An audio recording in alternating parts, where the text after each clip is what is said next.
Mobile Mayor Sam Jones, who's been the mayor since 2005 and leading up to the election on Tuesday is the big day. Absolutely. Mayor, we appreciate you taking the time. We've had a lot of Facebook questions, Twitter questions, so wanted to fire some at you as we get ready for Tuesday. And of course, the big story coming yesterday was the raise for city employees. You explained the timing already, that's when the budget is supposed to come out. Had a question about when or where that money is coming from, the money that we haven't had, say, in the last several years. Well, what has happened is, quite frankly, our departments really ran by city employees have really reduced spending over the last couple of years. In fact, they've been over $1 million on the budget doing each year. So that savings has helped quite a bit in this. And you know, the budget really is a matter of priorities in what you address. We thought after 5 years we had to do something for our city employees. And so we actually arranged our budget and looked at that on a planning basis from last year up to this year. It was something that we had a goal of last year, and we were able to do it this year. Staying along the lines of money and where it will be spent, we've got this question from Casey Calloway with Mobile Baykeeper. She'd like to know, what's the #1 project you have in mind for Restore Act money to be spent on?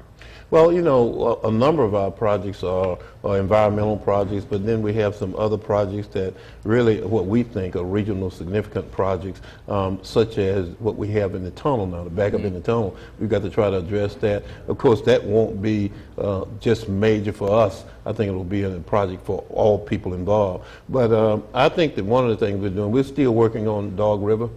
We're still trying to clean up those tributaries.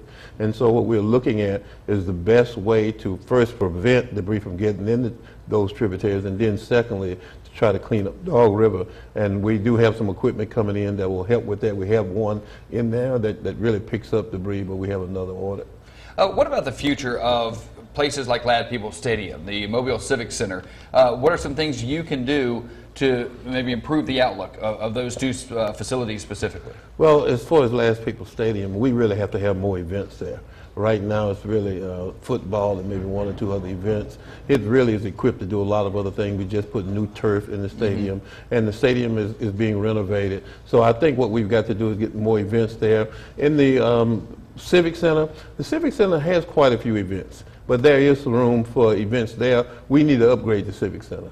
You know, it was built in the early 60s, right. And we need to do some work to it, or we need to replace it, one of the two, and those are some of the things that's being planned. Talking a little bit more about projects going on downtown, this is a question coming from Johnny Odell via Facebook. He says, places like San Antonio, Clearwater, cities that are larger than us and on the water, do a great job of marketing their waterfront. He would like to know what can be done to better develop and take advantage of Mobile's waterfront. Oh, a little different from some other areas. We have a working seaport, and most of the property on the waterfront is really owned by the Port Authority. And the Port Authority really controls most of that property. We have the property just to the north of the convention center, and we have where the cruise terminal is. But other than that, the city really doesn't own a lot of property on the waterfront. We do try to market those. We do have some developers who are looking at some of the property we have for future developments. Well, time for us to take a break. When we come back, we'll talk more with Mayor Sam Jones as we get ready for Election Day Tuesday. So stay with us. We'll be right back.